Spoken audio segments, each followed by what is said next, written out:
there. Welcome to Airship 797. Hello, all. Good to see you all. My co-pilot Renee is in the house. Hello, Renee. How are you? Hi, James. I'm well. Good to see you as well this beautiful Wednesday, the 13th of March. Yeah, Cameron, good to see you. They've got a few other people here. Just in case you know, if you turn on your video, you are consenting to being on this broadcast. If you say something and you regret it, just let me know. It's we can bleep it out. I'm just saying that I think there's going to be a different. But that's what I'm saying. Okay, so if you don't want to be seen, don't be seen. If that bothers you, I completely get it. Don't feel obligated to do that. And if you want to interject something, you can raise your hand. You don't have to turn your camera on. It's okay. But as you'll notice, the Zoom now has this new feature where it only pops up people that are active on camera. So with that said, yeah, I got a few things to talk about. It's a mismatch. It's all over the place. Ides of March is coming up Friday. I wanted to talk about that, but I've been having too much fun with Melam. I promised myself that I would not come back without finding the meme, or some of you call it mem. I don't know what's wrong with you people, but the meme of this word Melam that I kept promising was a word, and boy, oh boy, is it a word. It is the bird is the word. Let's see how much of a word it is. So for me to do this, sorry, I need to, I should have stop share for a second. I got to just pull this out. Renee, have you got anything? I just need a quick little second to drag things around here. I just want to say welcome to Airship 797. I believe that's the number we are on. Welcome, everyone. And we're going to be talking about quite a few things today, but I think James has something specific in regards to melamin. I'm excited to launch off into that field. Let's go. Right on. Thank you. Yeah, it should be set now. Appreciate that. And yeah, it's melons make the world go round. And we are not talking about melons, but we are talking about melam. And you guys should see an airship now, 797. That should be sharing. And what I told you that there, okay, actually, first, some old business. This is the bronze greave that we spoke about last time, the shin guard worn by the Greeks. And the upper part of the greave, where it widens to cover the knee, is often decorated with a figural motif. In this case, the Gorgon's face herself is decorating the knees. And that the idea is that when people would see these glimmering shins, that the face of the Gorgon would transfix their enemies.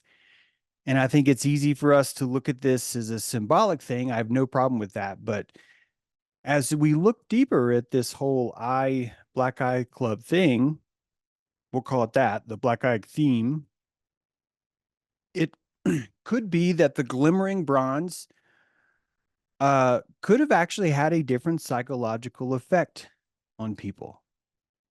And that a lot of different colors and a lot of different things could do that.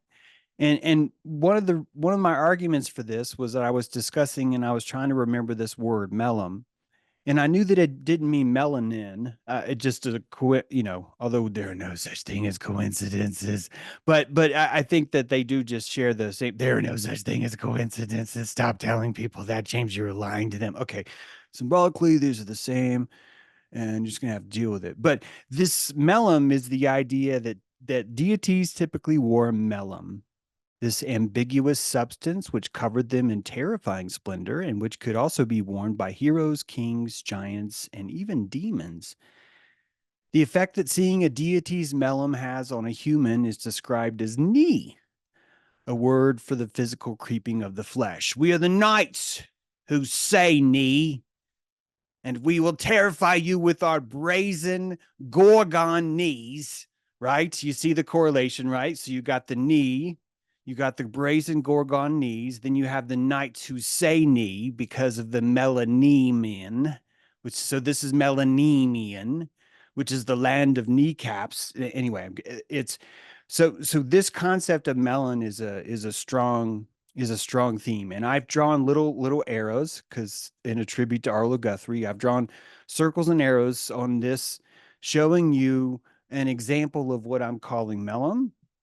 And I need to stop and just do a quick clarification. Your friend here, James True, is a sophist, which means that no one would ever pay me to be a professional mythologist, philosopher, historian, or even philologist. So the only title I can really claim is sophist, one who peddles information on the street. So do not want you to think that there are people in academia that are telling you that these red arrows are Melam themselves. This is James True telling you that this is what I think. So you got to really, really take that with a huge grain of salt. But keep in mind that all memory and all wisdom is stored in salt. So there's a lot of, it kind of wraps itself around. So there's my little clarification.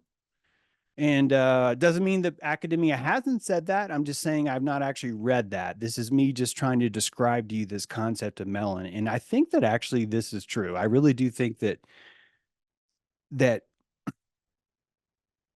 what I'm suggesting is that because colors were so sparsely considered, that the glimmering nature of the aura, the body's aura itself, the charisma itself, was rendered in real time on the screen.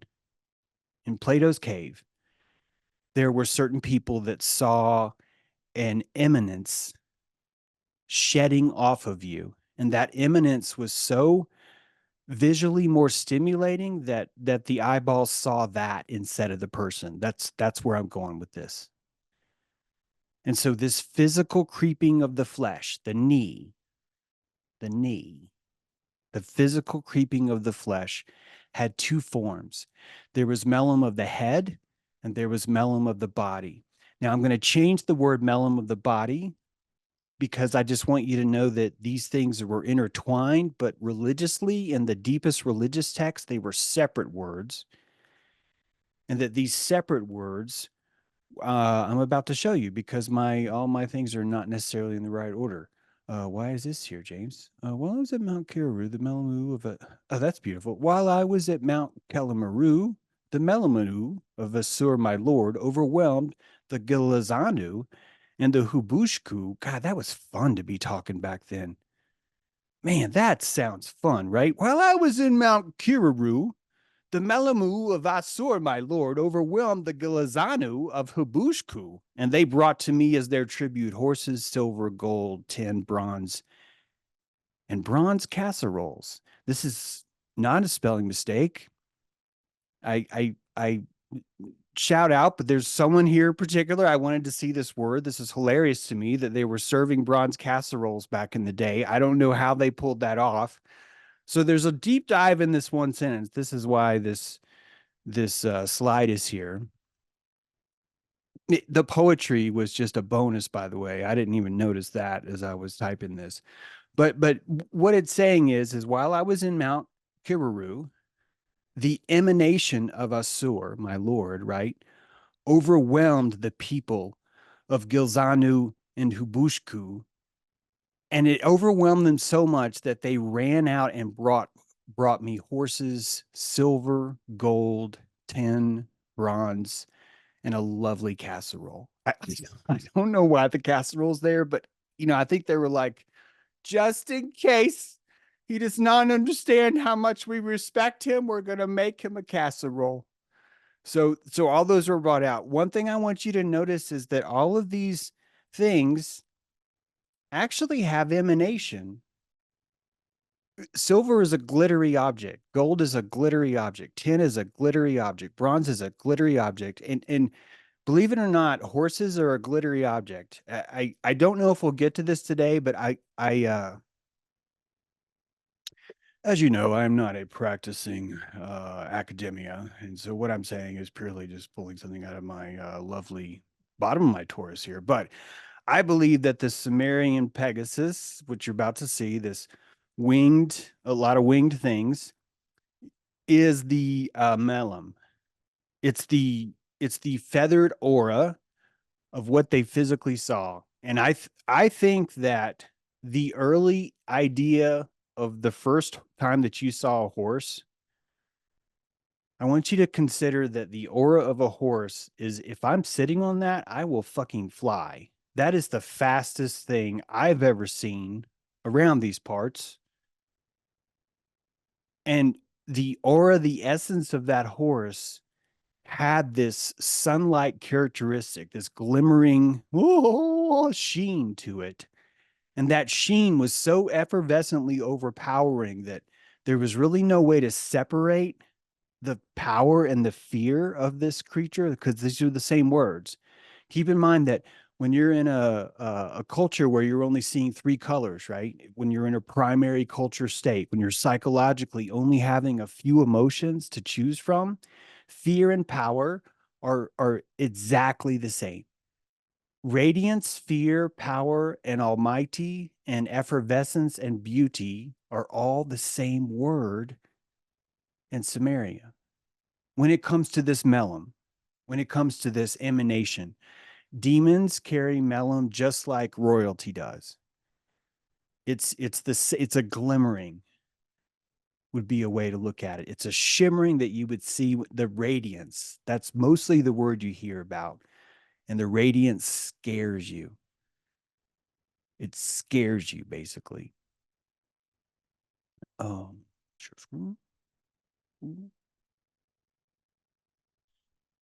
this image is the closest visual parallel to the radiant descriptions of Yahweh in Ezekiel 1 and 8.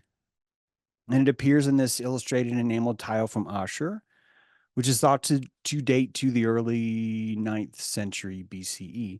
And for those of you who might just be listening, this is the winged archer symbol that I'm sure you've seen. It's a bearded dude who's has wings, and he's inside this round spherical emanation. And that emanation has these fiery feather aura. And more importantly, there's a separation, there's a horizon line inside the aura, and that the melam is always separated between the top half of the aura and the bottom half of the aura. It's like there's a polarity that they're seeing. And for anyone that's sun gazed, I don't want to speak for everyone, but I think you probably can kind of see this similar kind of a shape, right? That when you look directly into it does have this sort of wings, a horizontal wing aspect, and then its own inner emanation that's kind of behind that, if it makes sense, where the wings kind of stick out, right? They broadcast out from you typically. When you're looking, kind of have this thing, and that would be this wings, but then behind it is this radiance. And you and I are hallucinating that right now. This is how we're seeing the sun.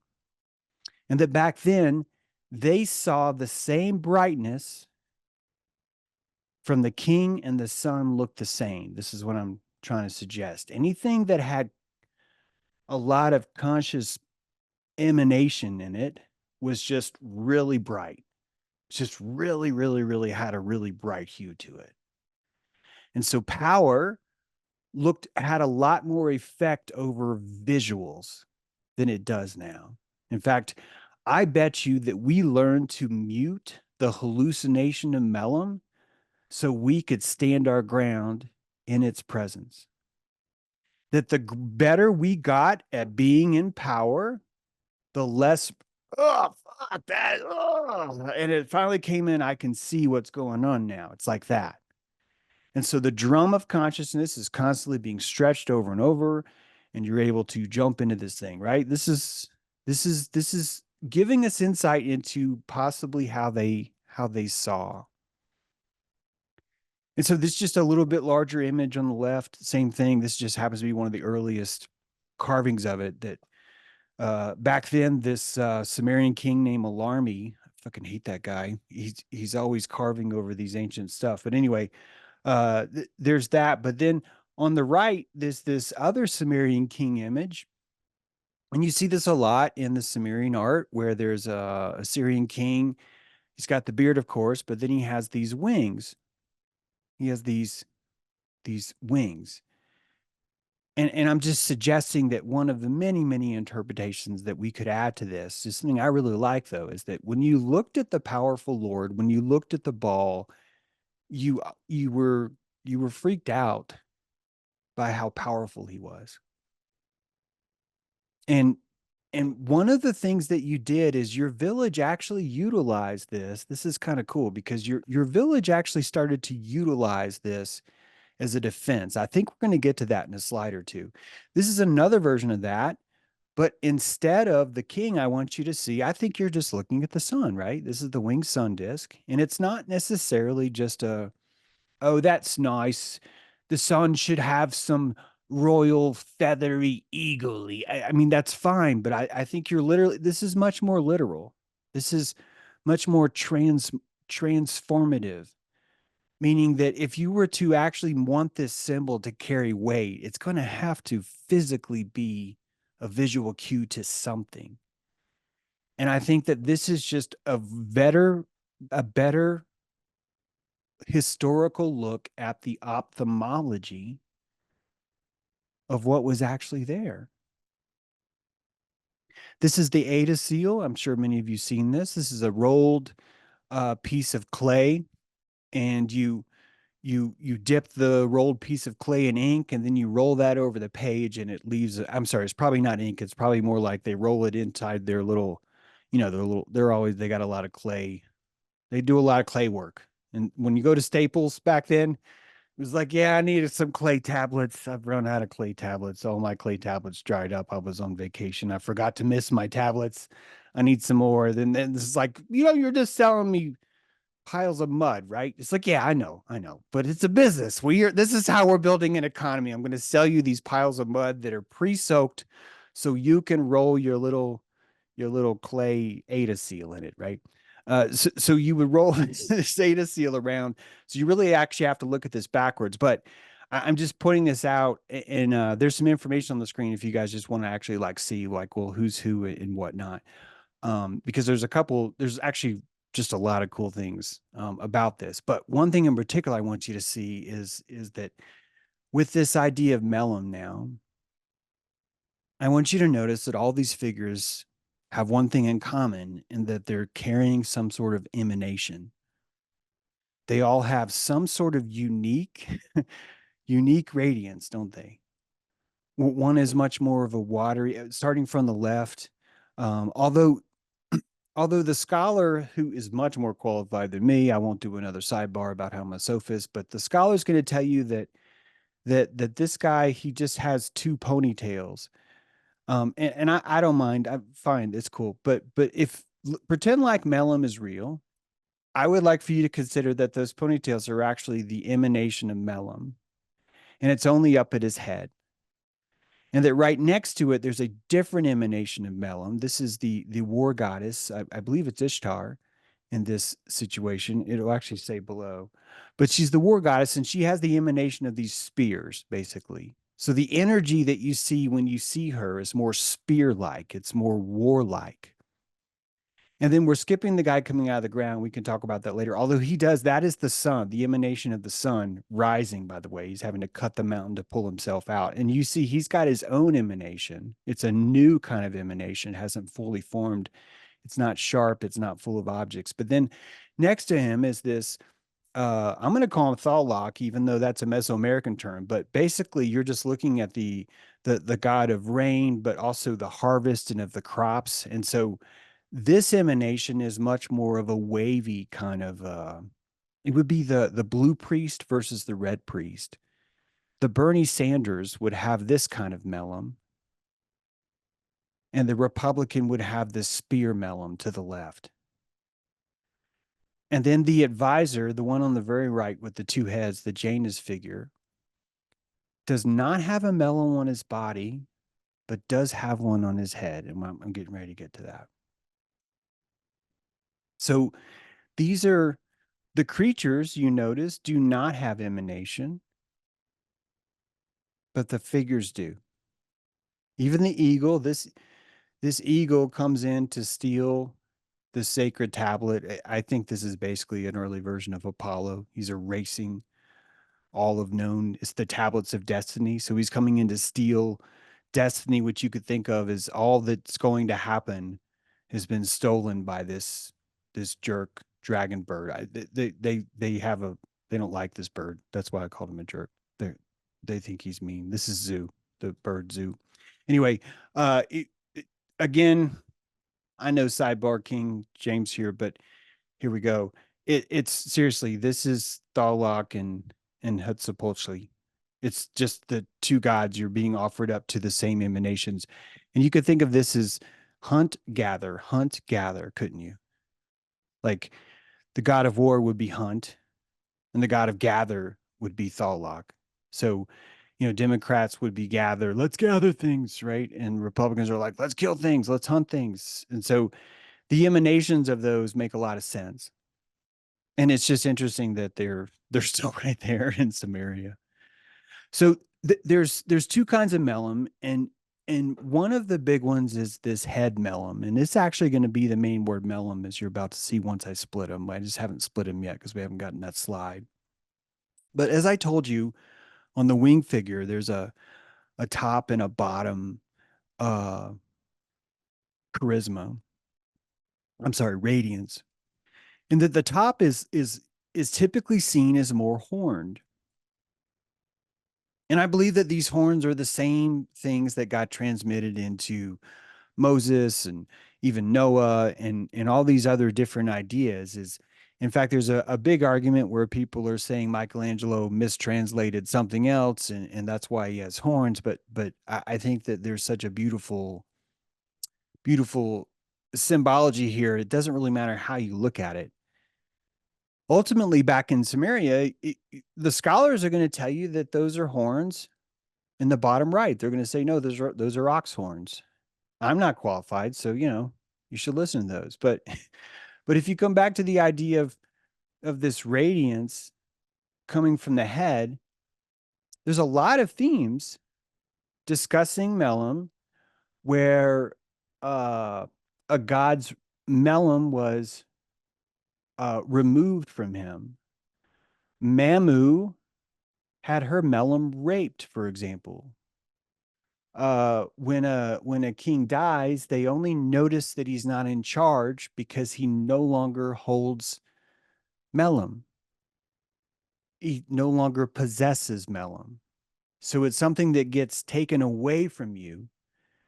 And this is what happened when Moses came down from he asked, "Hey God, can I see you?" God said, "No, you can't see me. I'm naked over here. It'll burn your eyes out." And it's God's probably like, "Dude, my junk is so big, it'll blow you can't look at it." And he's like, "Well, can I look at you backwards? If you turn around, can I look at you?" And God's like, "Yeah, yeah, you can look at my ass. You can check out my ass." So God turns around and shows him his ass. And Moses is okay. He walks down, but Moses doesn't know this, but everyone else is freaked out. They know it's Moses, but he terrifies them. The radiance on his face is terrifying. This is the mask of Melam. This is the Melam mask. And melanin, I just, isn't that interesting? Because that's a mask too. Africa explains that that's what it is.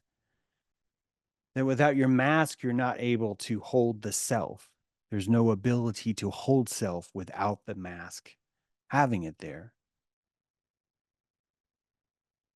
And so Moses came down from the mountain bearing 2 tablets of the pact. Moses was not aware of the skin on his face, since he had spoken with him, as in Yahweh. Okay, so there's this amazing article here by Seth L. Sanders, and I give you a link, but it's like, so it's free, but you have to like log in as academia, then you have to sign a form swearing you're not a real academic, you're just a dude who's interested in history. Then you get on this mailing list, and then you're only allowed 5 articles a month unless you want to pay $79.95. And I'm just like, yeah, right. And so anyway, I don't have a link for you, but I just want to look up this guy. You can find it yourself if you want. But this Seth L. Sanders really taught me a lot about these different emanations. And this melammu, which he calls it melammu, is this emanation of the face. It's not actually of the body itself. And as I'm about to show you 4 pages. I'm not going to read the whole thing, but I like that you can see the pages because some of you might actually just want to read the whole thing. So you have that, but also you're going to see some underlined parts. The parts that are underlined in blue are showing you the emanation from the waist up. And the parts that I've underlined in red are showing you the melon from the waist down. I still haven't told you the new word for melon. It's puluhtu, but you'll see that. It's kind of awkward to carry in the mouth, and I didn't want to give it to you right away. So melam is still the overall concept. It's okay to talk about that, but I just want you to see that there is an interesting difference. There's a polarity to this charisma as it comes in. So as I told you before, I already covered this. Want you to know that, well, actually, here's the word. Both the Sumerian and the Akkadian languages contain many words to express the sensation of need. Remember, we talked about that earlier. That's that fear that emanates inside of you. And one of those words is the word puluhtu. Now, this word puluhtu also could be just said as pulu. And I think people were like, dude, no one's going to remember this. Let's just take out the T and stop fucking with people. So yeah, it's pulu is another acceptable way of saying this, but it's more of the word for this emanation that's more fearful. And the fearful part, the lower part. So I want you to start to think about the symbology here because the lower part is the fearful part and the upper part is the divine mighty part. And so your melum is made up of these two superimposed pairs. And the polarity between them is actually a part of what gives you your power. And that the reason why the Pulu was so effective is because typically you were decorated with trinkets, typically little pieces of shiny. Think about fish and just what a lure does, that it's there to reflect the light to attract the attention of the fish, and that attracting the attention of the fish is probably giving us more of a clue about what's really happening. The fish is not like, oh, that's fascinating because I have a deep dilational appetite and I am here to be fascinated. That's not what's happening. The pulu, the glittering, is hypnotic. The glittering is not interesting. It's hypnotic. It's fear-based because of how hypnotic it is. And I've told a story before, but if any of you have ever encountered a rattlesnake, you may have had that experience where when you've heard the rattle and you're truly in a wild situation, you can actually feel the terror riding inside. It seems to grip the space between your rib cage and just kind of says, I'm in charge now. And you don't feel like you can move. And if you think about what that might feel like, a deer in the headlights, a fish uh, with the lure, all these things are giving you a clue about how hypnotically provocative charisma used to be versus maybe how much better we've gotten from melanating, separating ourselves from the melam, the radiance of how powerful everything actually is.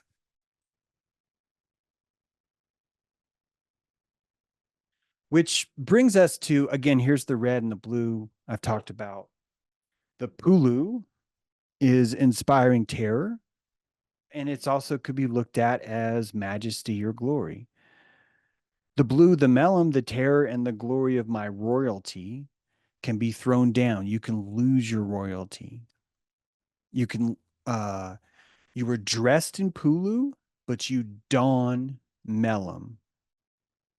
So kind of shows you the difference. I don't know what that difference actually means. I'm not here to explain it to you. I'm just here to show you the subtlety. It's to me, it's fascinating that there's a subtlety there.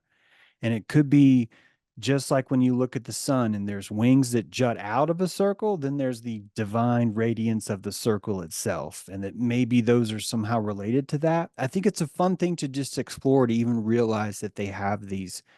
Melammu is headgear. It's a helmet. And we had such a great conversation Monday. One of the things we discussed was Hades and this idea of a helmet that would make you invisible. And so here I am minding my own business. prepping for this show, and I read this. Let me see where this is.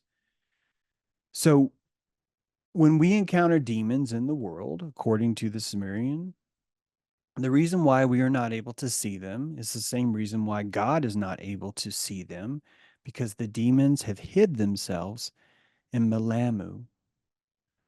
The demons are wearing a kind of charisma, and this charisma makes them invisible. So all of a sudden, melammu is starting to look like the helmet of Hades. That if you don melammu on your head, the radiance could be so strong that you would become invisible. It says right here, obviously, somebody covered with a melammu can see everything, but cannot himself be seen. A headgear which is meant to inspire terror and at the same time make its bearer unrecognizable is by those two clues clearly defined to be a mask. This guy's talking about a mask, which is also interesting. That's why I wanted you to read the article, but this is cool as fuck. This is cool as fuck because it's showing you that if you can be so intimidating that you become invisible. And this intimidation would be something that you would don on your head. Check it out. Your fucking psychology, your mental state, how powerful you felt could have been read in the eyes of ancient man. That a long time ago, they could see your thoughts with such telepathic power that they would run because they would understand. And I think this truly, truly comes back to our sense of smell, this gland that we shut off. Because if we can see in the literature how much we're not talking about color, what else are we filling that with? But possibly an older scent that we've turned off, that we turned off as we turned on color in the eyes. We turned down smell. The smell allowed the melam, the glowing embers of people, to dim.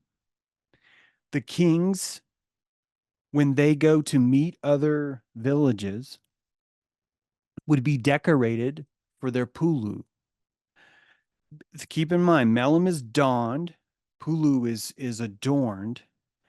And so before you send your king out, you're going to hang a bunch of fishing lures and bottle caps on him because you know when he goes into the other village, if you do this correctly, they will send you casseroles.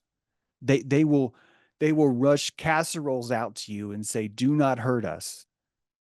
We bow down to your melam, your melammu." And we do that because your pulu is so captivating, so radiant, and so terrifying. I I think this is early thought. This is early psychology. This is the essence of how we perceive. And it it gets even worse. I mean, cooler, but kind of worse because when you start to think about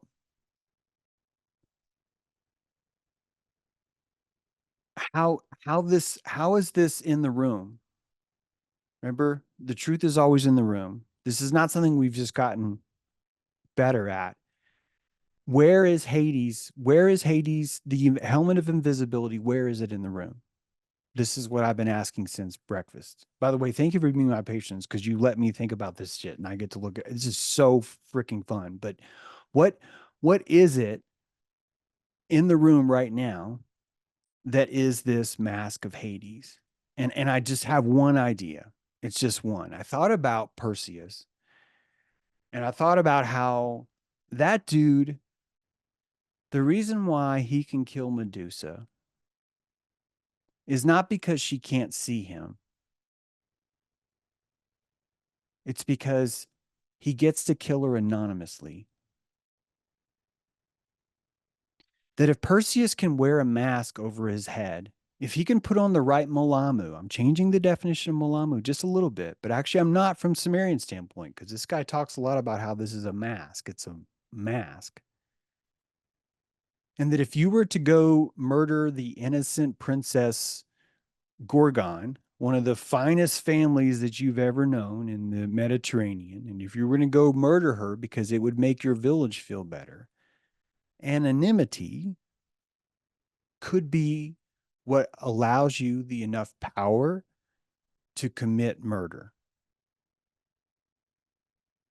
And I think this is showing you the truth in the room right now. It's showing you right now that this is how it works.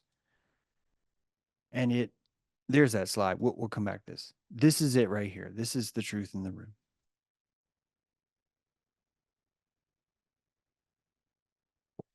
The executioner is utilizing the power of melammu, isn't he? I can chop this dude's head off, and I can go and pick up bread from the bakery and make it home before dark. Everyone in the village knows who I am, and no one calls me axe murderer. Okay, my brother, because he gets drunk and we like to fight, he calls me axe murderer because he likes to rub me the wrong way, right? But no one in the village calls me that because of I have the right melammu. This is the helmet of invisibility, isn't it? The executioner is invisible. And here's the thing. If you were back in Samaria just hanging out, minding your own casserole, got your little copper casserole, and that's not even invented yet. You're still, you got your bronze casserole. A lot of digestive problems back then, but hey, it's pretty. And you see an executioner, I'm talking about whatever that version was then. If you and I saw an executioner, someone dressed in a clown costume with a chainsaw, has melammu, because you cannot recognize who they are, and you instantly are fearful because of how powerful that makes them. They have the ability to do whatever they want because they're inside that melammu. And of course, what's up with the Marines? Why is it that every blue collar military has some sort of horse blinder placed over their eyes? The Marine will constantly see darkness because there is a rim of darkness that is constantly filling their eyes. They are taught to see dark. They are taught to limit what they see. They are taught to look in a specific direction and think darkly. And that this would give a sense of melam. This would install a sense of melammu in them. And when you see the Marine, you would do that. What the fuck is camouflage, guys? It's melammu. And all the militaries wear camouflage. So the truth is in the room more than I even thought before I started this. And I think personally, one of my favorite depictions of Medusa is this sculpture. It's in Rome, and I don't know the artist, sorry, but the helmet of Hades is adorned. It's beautiful. It's a gorgeous hat, and it comes with all the triumph. He doesn't even need to wear clothes, and it's that same kind of thing. Thank you for your service. Right? Thank you for your service. Who wouldn't want to wear this hat? And all you got to do is anonymously go in there and bring her head back because it's going to make all of us feel better right now. And that would terrify you. You saw that helmet and you knew what that meant. That would terrify you. This is the puluhtu and the melammu. And this, again, I'm not an academia. I don't think anyone's ever said this. It could be they have, but I haven't read it. But I think the reason why you're looking at the reason why this dress is the way it is because they're trying to showcase to you how important the ornamentation was for the puluhtu and the melammu, and that these horns on top are one of the reasons why I don't think the rock's horns is because this figure on the left, those horns are a lot different. And I think they're a lot different because the aura is different. And why would the aura be different? Because one of them's an executioner, another one's a casserole hander outer. Those people are going to have different auras.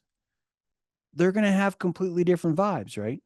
They're not going to have the same sort of, and your eyes are going to render that accordingly. Would be necessary for you to do that.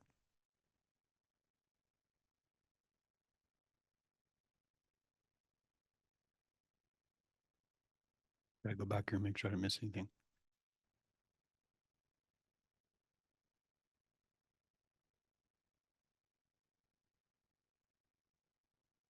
All right. That's all I got on that. Unless anyone has any extra. I mean, I'm sort of on this, but yeah, go ahead, Cameron. Yeah, I think this concept of melammu and puluhtu is interesting, and especially I'm just right now kind of going off this idea that the puluhtu had a more of a hypnotic effect, which is interesting given that it is like it does grab your attention to hypnotize you. It makes me think of like the dark places where an anglerfish's light works to the same effect, although that's something from the head. But it makes me think of the difference, or well, the similarity actually between seeing and reading, or vision and literacy. And I think in Monday's wonderful conversation, it started coming up about the Phoenician blue, the dye that they used. And I think about Cadmus, the Phoenician, and historically we say that the Greeks picked up language after the Minoans and their Physo-sticks and Crete and all that stuff exploded, and Greece lost language for a little while, and they borrowed it from the Venetians. Well, mythologically, I think Cadmus was considered Phoenician, the guy who founded Thebes. And there's a story where he gives his slave a tablet with written instructions on something to bring him. He tells him to give it to the wife. The slave goes and gives it to the wife, and is just amazed that she knows what to get with this little tablet with things written on it.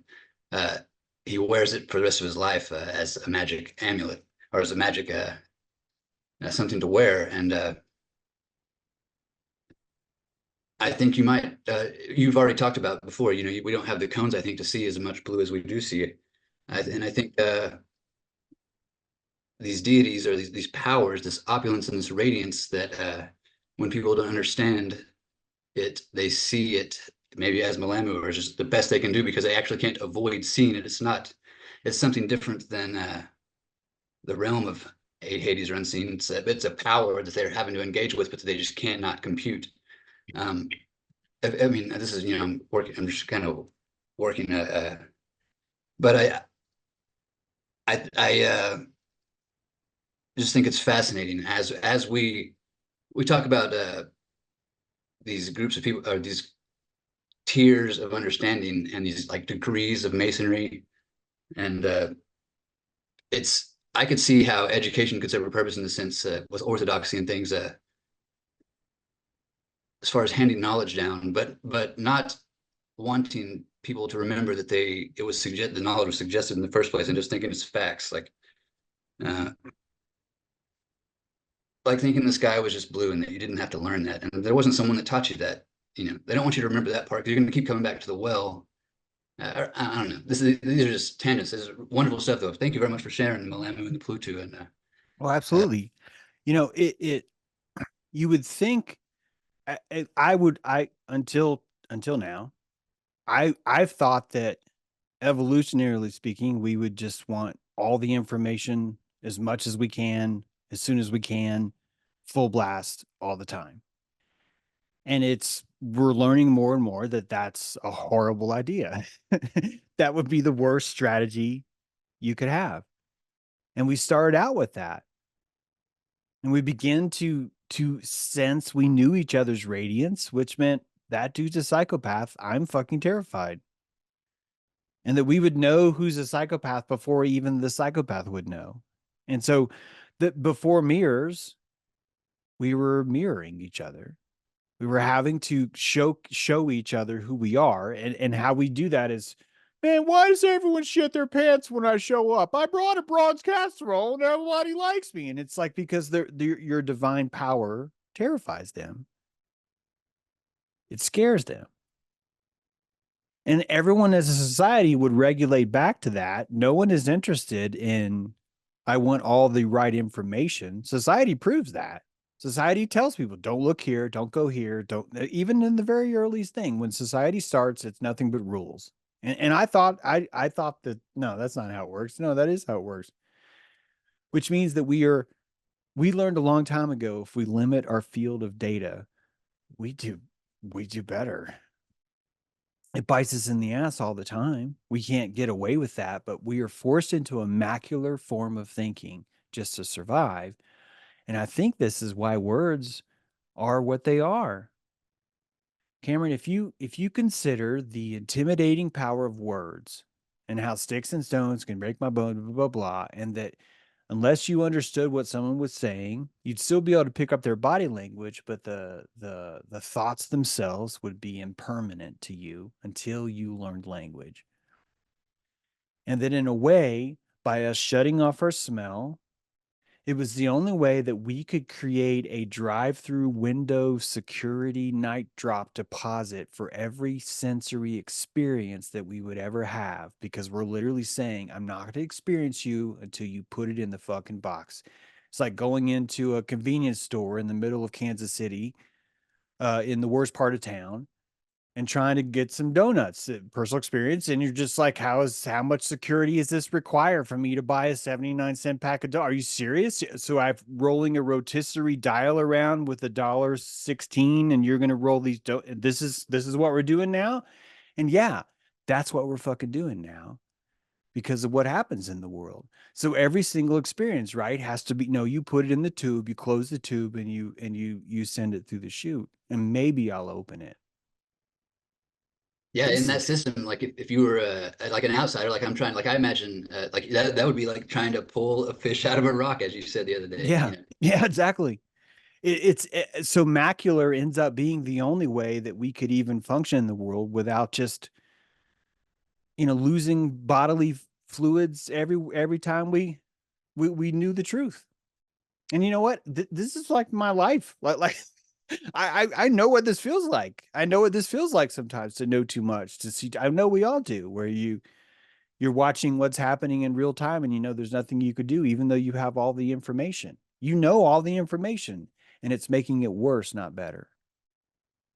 James, go ahead. Oh yeah, I just some reason I keep like picturing we said wandering into the convenience store to get something. It'd be like the naked dude walking in your house or something. You're like, whoa, I don't need all that information. Right? You're like, can you please cover that up? So that way Exactly. you can actually present, Yep. That way I can see you because I don't want to see you. Yep. Kind of thing, right? Exactly it. Yeah, I just kept picturing like I don't know why. The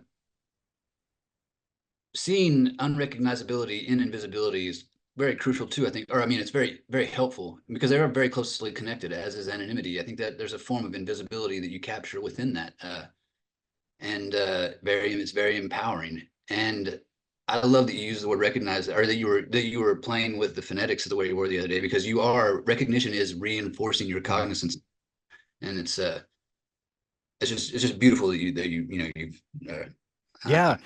And it's interesting. I'm glad you brought that up, because memory is a form of melanation. We are choosing to remember. Am I going to recognize that? No, fuck that. I'm not going to recognize that. It's gone. Guess what? It's gone. Now your filament's burned out. You don't know why it's burned out, right? You got road rage rashes all over the place. You have no idea how this happened, but hey, at least you don't know what happened. That becomes like wow, this is a really valuable skill. This is really valuable. I can use this. And we as a culture can use this. I never would have thought of it. I never would have thought this will save me. And it does. It's usually what happens when the fireman runs into a fire. There is that there's that point of just, I don't fucking know what's going to happen. That's why I'm doing it. Like, that's why that's why I'm doing it. It's not because I know, you know, yeah, cool stuff. I have a lot more. I'm just trying to, I don't want to bore you guys or give you too much. I want to,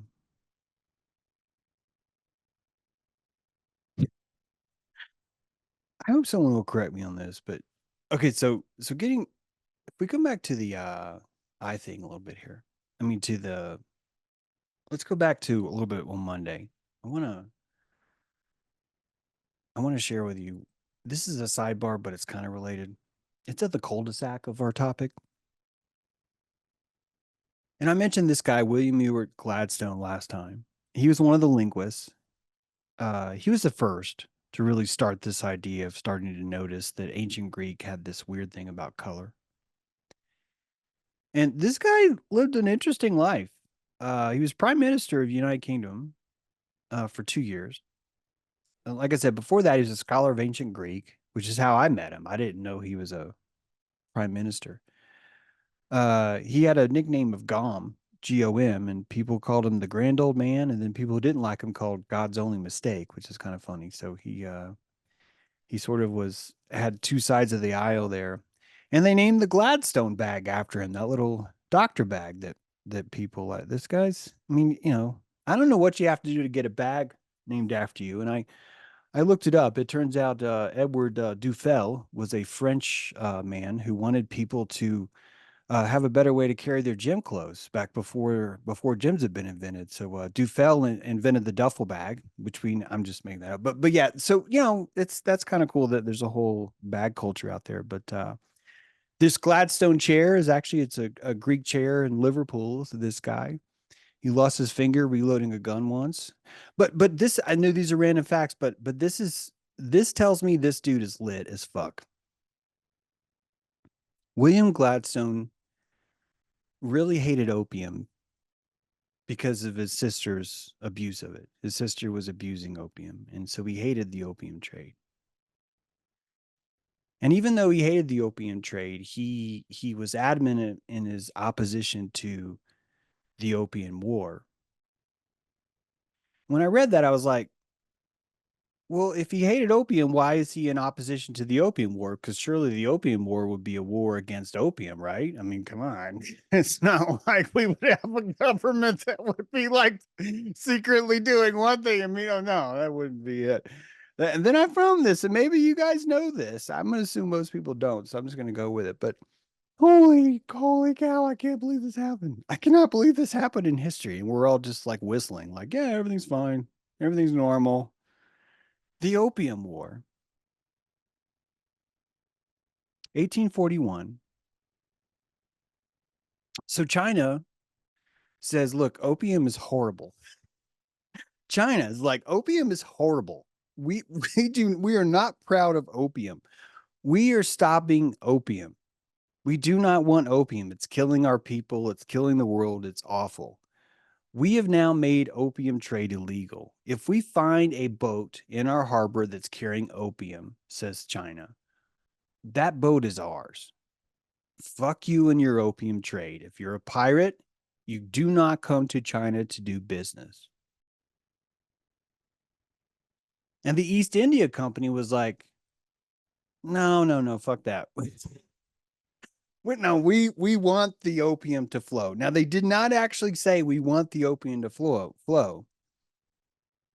They're claiming that the reason why they were attacking China for trying to stop the opium is because China wasn't paying them for the ships that they were capturing that had opium.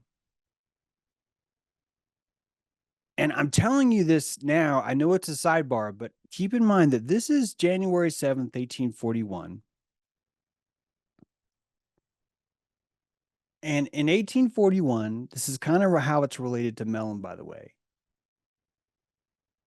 A country's puluhtu, a country's Melam, a country's radiance is going to want to have a certain splendor to it. It's going to want to look like a bunch of good guys. that are just trying to do good, right? Trying to help our king, or God save the king, or God save the church, or, God save us, or God save them, or whatever. We even go to other countries and kill them because we're trying to save them. We're brilliant at this. This is why it's radiance. That's how brilliant we are at it. It's this constant struggle. And in 1941, as we were, as England, I don't mean to say we, I feel like it's probably was me, that as another country was trying to stop opium, we were like, no, fuck that. We want the opium to flow. And I started to think about why we would want that. And it starts to come back to, how would you maintain control of your people? How would you maintain some sort of cultural control over something? And it starts to look at, how do you raise humans? What kind of humans do you want to raise? What kind of crop of humans do you want to raise is what I'm getting at. Do you want them to be really, really powerful? How much melam do you want them to see? How much fear do you want them to have? And I don't know the whole politics of this. I really don't. This is brand new. I feel like I'm even ignorant. I'm afraid to even say these because I've read this and I'm kind of like, this is impossible, but it's not. This is what we do. 5 years after this happened, actually 15 years. I just want to remind everybody that when this happened, 20 years later, London opened Reuters and New York opened AP News. And that the whole melam began to flow from a centralized source of information. And even now, all the AP, Monday, I was like, I want to see what's on the AP Newswire. And I did. And it told me that the all of the blacks in the world are nervous that Biden is not going to deliver on his promises that he made last time, and that they are not going to be delivering as many blacks I'm not making this up, to Thawlock. Okay, that part I'm saying, it didn't actually say Thawlock, but they're not going to be delivering as many blacks to the party as they did last time, because Biden's promises are not being. And then it showed stats saying that it's divided, that last time it was 51% of the blacks and this time it's 49% of the blacks. And I want to remind you what we talked about gambling, that if you want to keep people watching a coin toss, it's going to have to be a 50-50 thing. It's just the only way to do it. And that the entire time while I was reading that story, none of that is true. There's not a bunch of people that are black that are hanging out in the middle of this like ramp, and they run over here, then they run over here. In fact, the story disagreed with itself by saying it was 49%, now it's 51. It's impossible that politics would always be half and half. It's impossible. But this is what we have when we shut off our smell. This is what happens. We end up being able to lie to each other because it allows us to stay in the room. And all that does is just make more lies, which means that we create Hades simply by our creativity to not look at it. It's a creative act we have, which seems to suggest that we understand just how valuable our witness truly is. A dude that kills a lot of people almost all the time, why do they get caught? They have to tell someone. They have to. They need someone to know what happened. It shows you how powerful all these powers are, all this stuff is, because all we did is just say who's better at lying about their melam. That's really all we did. And so we end up with a Liberace, like it writes itself. You could have predicted Hollywood, politics, blackmail economy, the entire world of lies. What we call the evil elite is not evil at all. It's the only way that we could function if we were going to do this. If we were to walk around like this all the time. And this is truly who we are. Like, this is the essence of who we are. It's weird, right? It feels so normal. This feels completely normal, and it's not. It's a different world.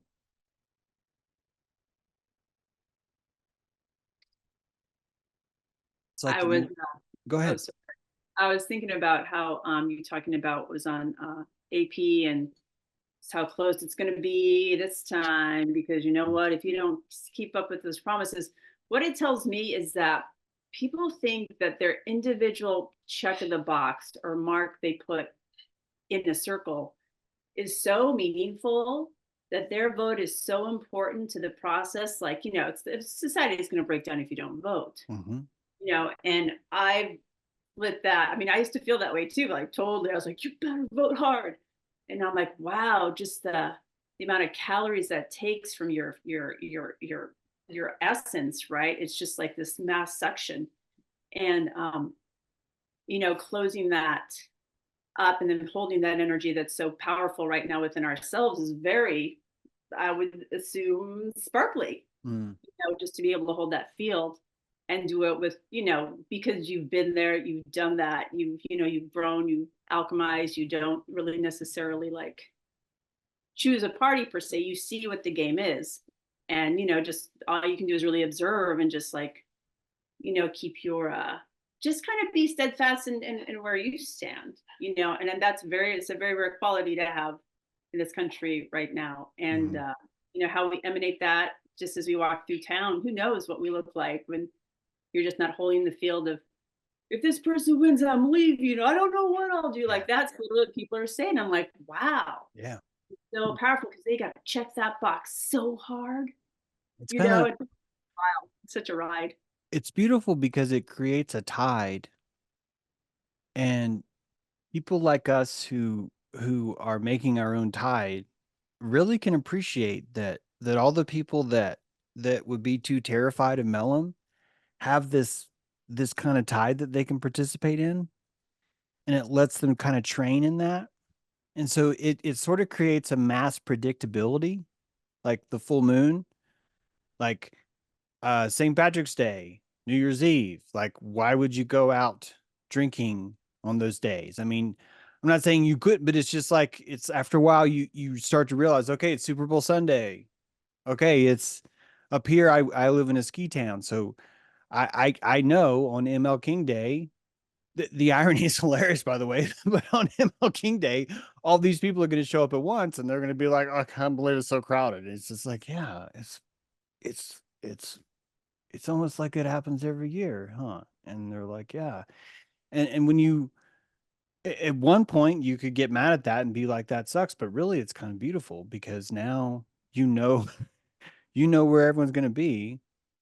You know where a certain group is always going to be. I'll put it that way. You know that there's always going to be these keys jangling, and you're going to know who finds that captivating. And that really does separate you from a giant part of the world that allows you to navigate, because you're able to out simulate them, because they're not going to understand that the world doesn't hang on this. The pulu, right? The melam of this candidate is too strong to allow me to take my eyes off of him. Therefore, it must be important. It must be life threatening to the survival of democracy as we know it. That kind of thing. Yeah, it's better this way. If it It's was like, chaotic, there'd be a lot more witch burnings. If it was just allowed, it would just be more random is all. I don't think it's worse or better. I'm just saying, because it's a controlled burn, right? 4 4 4 5 4 4 4 5 4 4 4 5. Right now, hey, it's election year. A lot of people who have no idea what they're doing are going to be out driving a car right now, you know. And right now, Biden is the nominee and Trump is the nominee. And there are people that are surprised. There are people out there right now. They're like, I can't believe this happened. What? Biden and Trump were the nominees. I can't believe this happened. And it's the same kind of feeling of, what happened? That guy threw a chair at the other guy. Are you kidding me? Are you saying that that wrestler hit that other wrestler with a chair? No, no, that did not happen.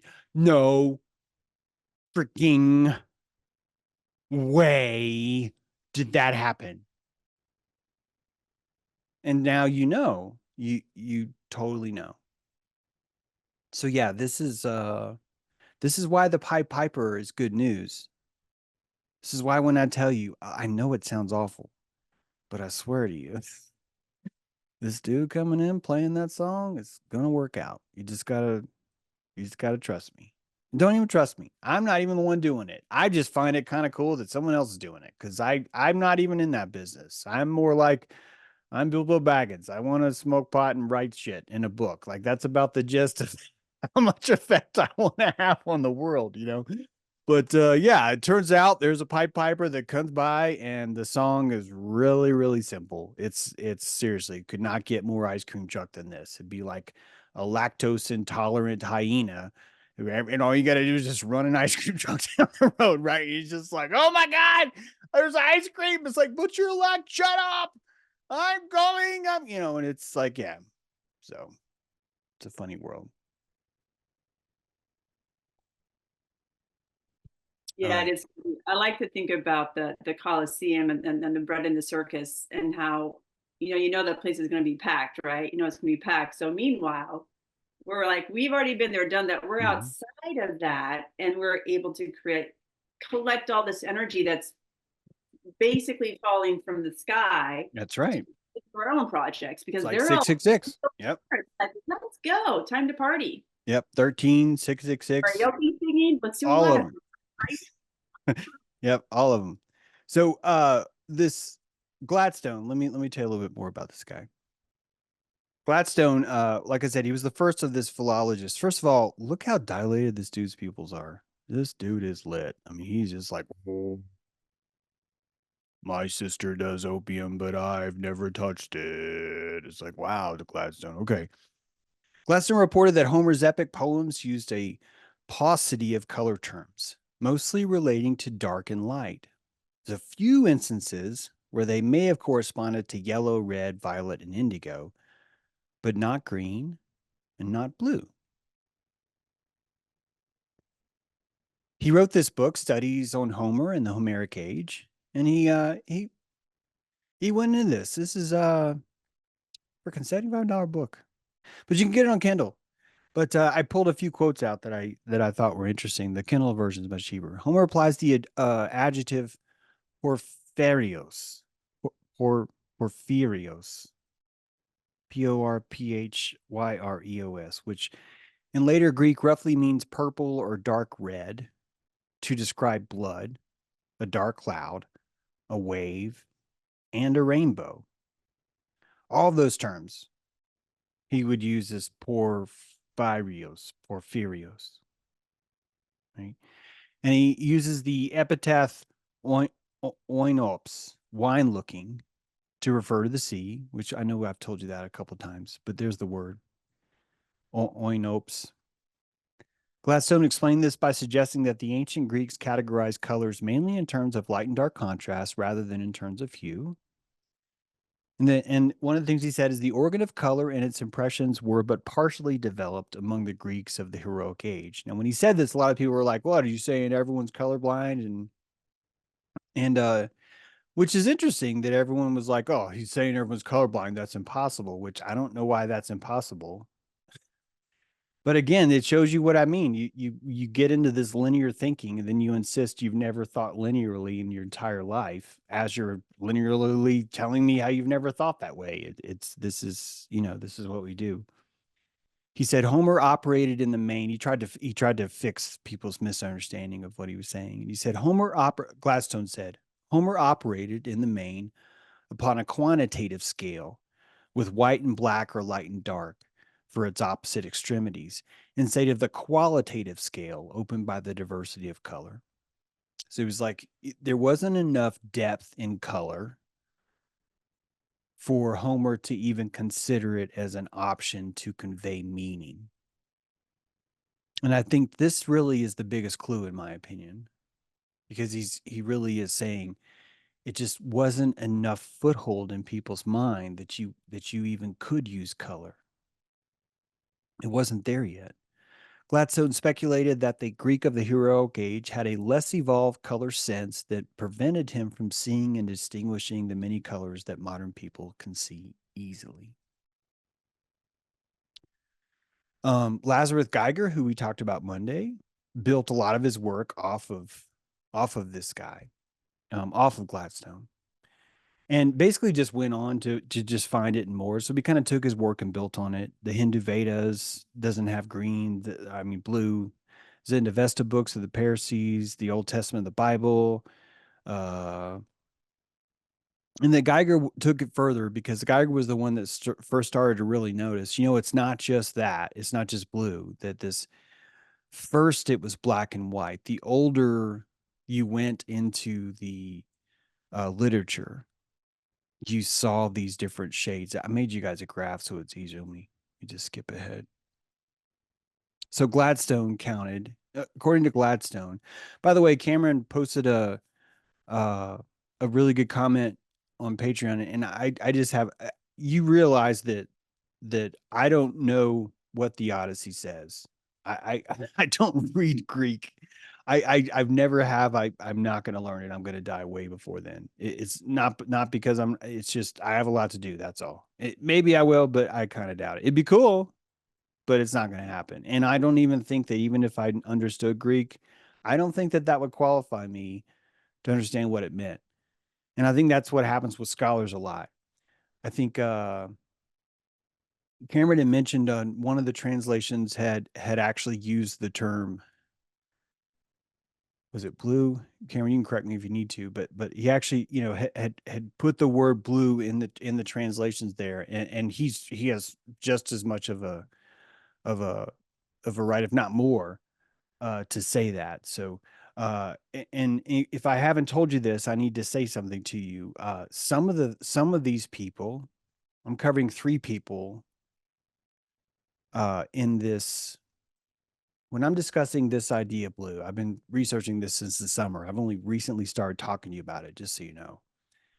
And the 3 thinkers that I'm using primarily, Gladstone's one of them, Geiger's another one, and you're about to hear about Hugo, this third one.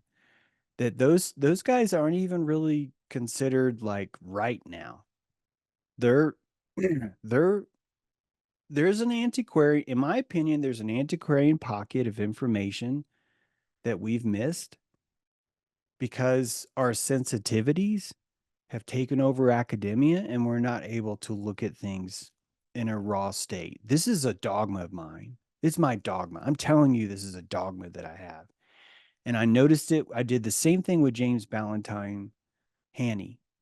James Ballantyne Haney is someone I relied a lot on for Ark of Baphomet because he was the only one, in my opinion, that was writing the truth about Priapus. This, 4,000 dildos cannot be wrong. If you're going to dig 4,000 dildos up out of a pit, there's probably some religious history about a dildo, and we should look at that. And that Smith said those same things, and he's not in good graces now. People say he's wrong. Not necessarily about that, but they just dismiss him for other things entirely. And I get that we learn more, but I also think that we lose what we know too. I think that we lose things that we knew were true that we just decide can't be. And just as one example, I don't mean to pick on this, but I think feminism is an example of that, where we now are telling ourselves, no, there was a blacksmith were women. And I'm like, okay, blacksmith were women and they were oppressed at the same time. They both were blacksmith and they were oppressed. And it's like, how do we get anywhere now? Like, how do we even talk about anything? Cameron, go ahead. To back up what you're saying, and also I provided that because I actually am in agreement with you, and I think the discipline of philology itself has probably dropped off as a discipline where you're going to find prominent academic people since probably the Nobel Prize was invented. Now you find more linguists and things probably, but that discipline of just strict literary research, finding and through the written word, So I think these figures are much better than Richmond Lattimore was the quote I had done, in which that was published by the University of Chicago Press in '51. And yeah, that's not one of my favorite versions, and I don't know a lot of versions. I'm not an expert either. I call myself, or well, something that's not my idea, but I like to say a logophile, because it makes my love for words a little naughty, and it also, I'm going to make a lot of mistakes.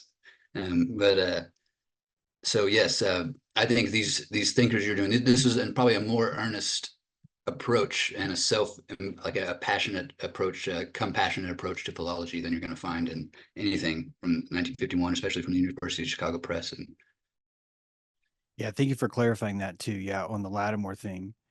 And it actually I have it right here. Lattimore says in the Iliad, they set up the mast again and spread on its white sails. A blue wave rose and sang strongly as the ship went onward. And so, from Lattimore's perspective, the colors are completely there and everything is. Sorry, it just hit play. And that, and I don't know. Here's what I think, and this is just my gut because I like to have fun. I think that Lattimore has never even considered that blue wasn't something that we could see. And because of that, he's just compassionating. This is what I said to Cameron. He's compassionating what he thinks it should say to convey the meaning. And it's all, I'm pulling all that out of the bottom of my Taurus. So I this is why I'm a sophist. This is why I love being a sophist. It's a beautiful freedom I have.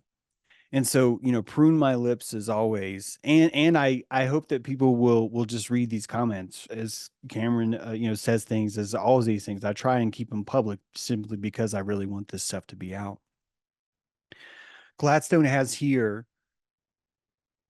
according to his translation, as we just clarified, that just in the Odyssey, almost 200 instances of black, only about 100 instances of white, and less than 10 of red, yellow, and green. It's like really, really small amount in comparison. And of course, Lazarus Geiger, who we talked about already, just kind of built on that. We talked about the speech screen, and how it's let me make sure I didn't miss one little thing on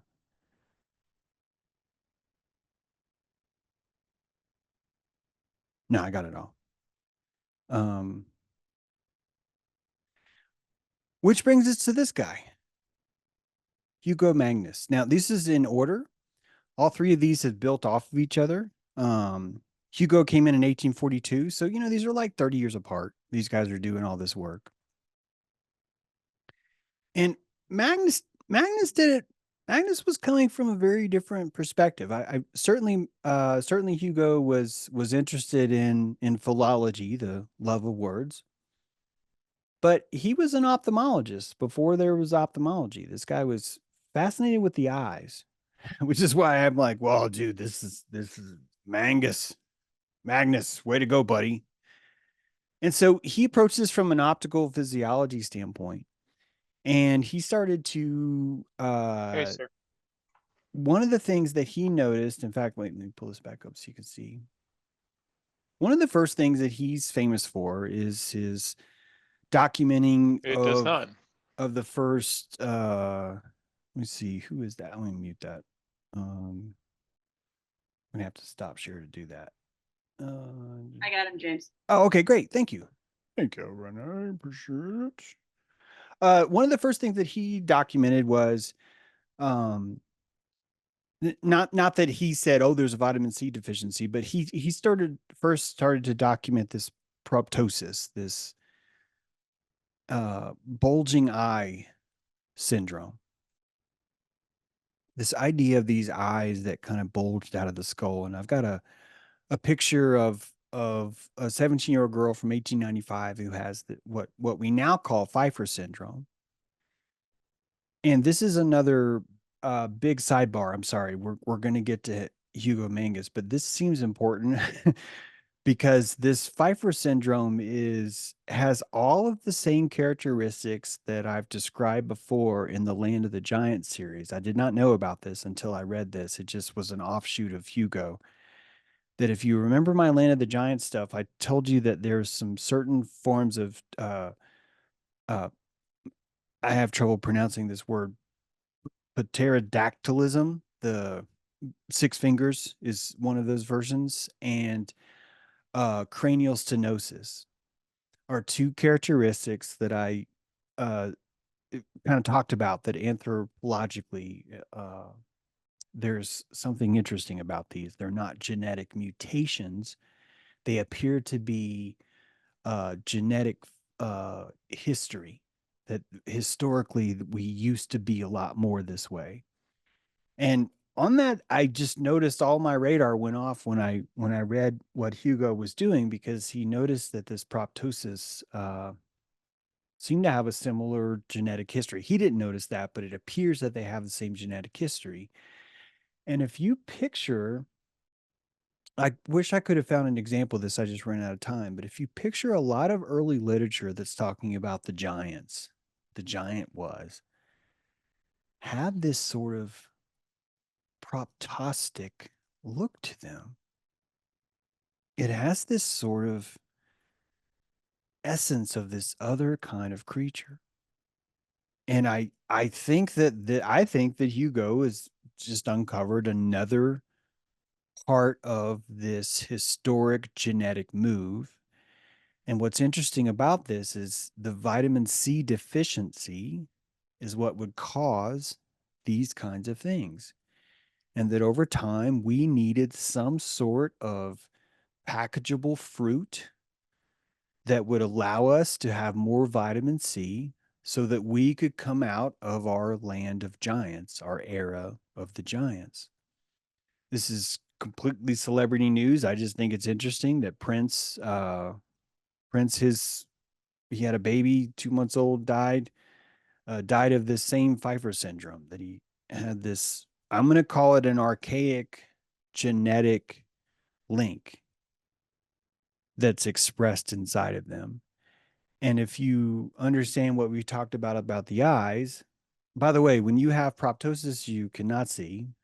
It's barely curable, meaning that even if your eyes unswell and they return to their shape, there's a really good chance you're still not going to be able to see. And I'd like for you to imagine that if you were struggling with your melam, if your family was having trouble going outside because of how intimidating everything was, this would not be a bad idea. This would not be a bad move for you, to develop some sort of inability to perceive things. And so when you look at things like this, I think that you're seeing, if we think about I'm going to use the word Cro-Magnon just because I need a word. If you think about the Cro-Magnon structure, if we came from a sense where the melammu was so powerful because our smell was totally off the hook, totally off the chain, it might be the only way we could even survive, is if we were just blind, just completely blind, just like the sloth, like we talked about.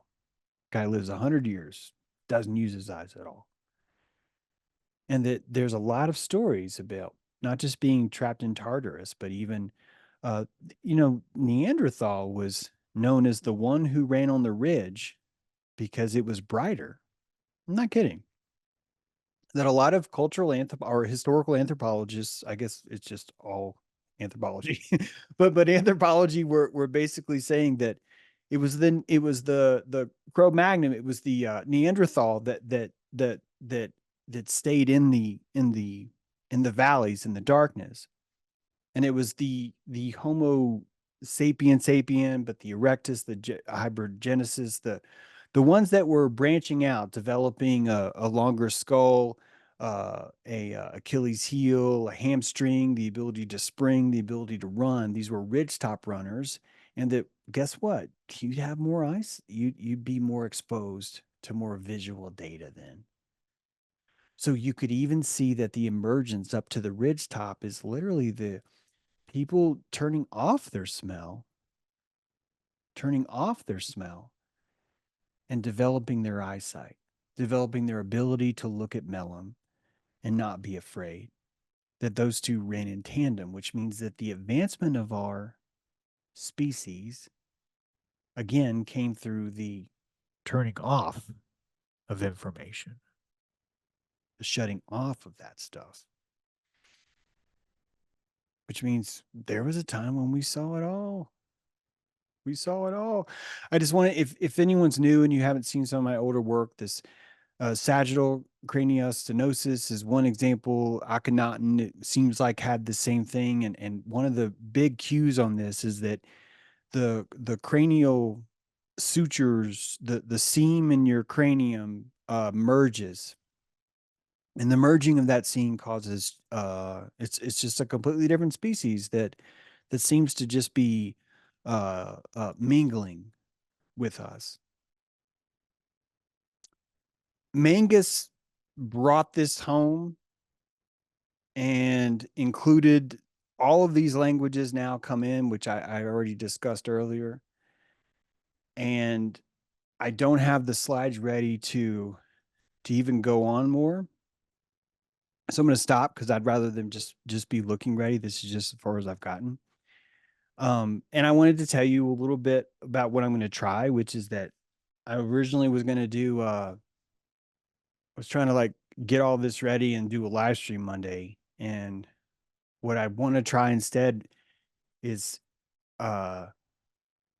take like the next 3 airships, Monday, Wednesday, and Friday, and maybe just pull clips out and turn that into the public show. So I'm kind of like reversing the order because it does allow me just to keep, I just love digging into this stuff even more. So, basically be combining all those. So I want you to know that you're going to be seeing kind of bumpy stuff like this where I haven't necessarily finished. I hope that's okay. But it's just that what I loved Monday always happens. People bringing up topics that I haven't necessarily thought of, and then I'm doing more work on that, and then I'm able to bring that. So I think this is a better way to do it. We're either putting the cart before the horse, or it doesn't matter. I don't care how you do the analogy, but yeah, we're switching that up too. So I think that's all it's probably all I'm going to cover today. There's definitely more. But it'll be better when it's all summarized, I think. Oh, and actually, we're good on time. This is the good time. I didn't actually notice what the time was. So, yeah. Anybody got anything?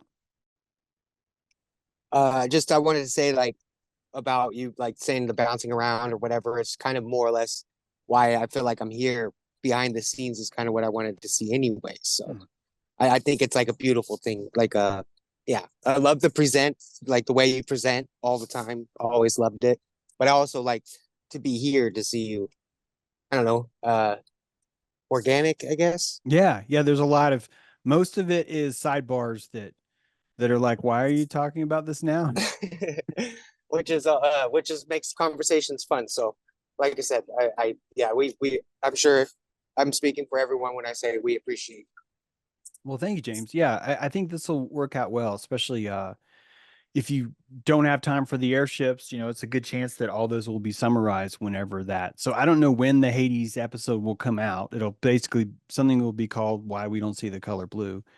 But I haven't even talked about the anatomy yet. I mean, we briefly touched on the fovea, but I've got a lot more visuals for that too and stuff. So yeah, there'll be more coming. I'll probably finish Mangus up, assuming that this is done by Friday, and then I'll be editing that. And then I don't actually have to release that though, because Talking to Reptiles 4 will be next. Talking to Reptiles 5 will be next. So really, I have sort of 2 weeks until I sort of need to have something else released publicly.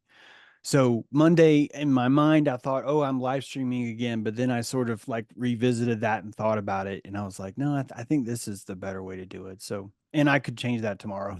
I have no idea.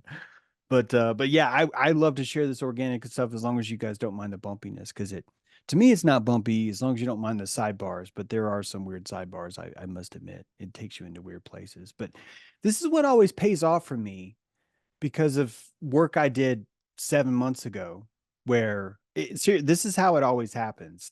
I remembered Melam only because 12 months ago I came across the word Melam, because honestly I looked up something wrong and it showed me Sumerian. I was like, melanin and Sumeria, and I stopped what I was doing and did that and then forgot, but I did it enough to, you get it, I burned the engram, burned a constellation.